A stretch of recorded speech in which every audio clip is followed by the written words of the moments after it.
Good afternoon. Welcome to RandPaul2010.com. Now, part of me says I should explain the thing about my name, Rand Paul, and part of me has enjoyed so much all the stories and controversy about my name that I've thought maybe I should just be quiet because then I can continue to see all these stories on the internet. Well, my name my mother gave me was Randall, R-A-N-D-A-L, and for many years as a kid I was Randy. And then when I got married, my wife actually shortened my name to Rand. We dropped the Y.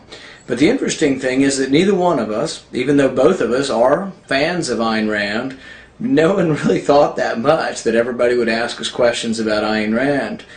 And we did this, I think, in the early 90s, and I had a taxpayer group, North Carolina Taxpayers United, that I'd started, and we did a press conference and gave out awards to some conservative legislators in Raleigh.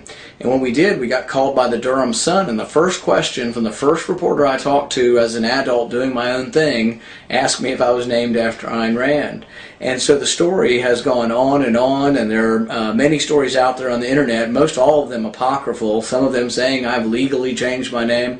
No, I just shortened my name. I was always Randall, and really there was no intention by my parents or myself.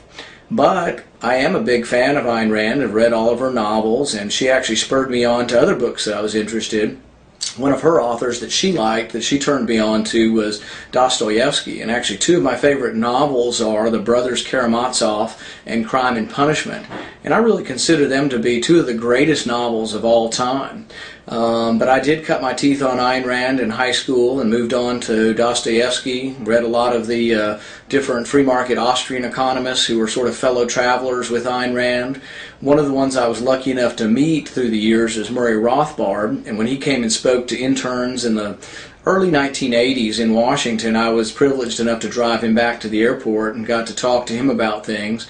And Murray Rothbard was actually a close associate of Ayn Rand at one time, and then sort of had a parting of ways like many did over sort of probably minor and petty differences. But it was interesting to hear his personal stories about knowing Ayn Rand. I never met Ayn Rand. I think my father may have met her one time but didn't know her closely, but always enjoyed her novels. But no, I was not named after Ayn Rand, although I do have a great deal of respect for her. Thanks for coming to RandPaul2010.com, and I hope you'll come back.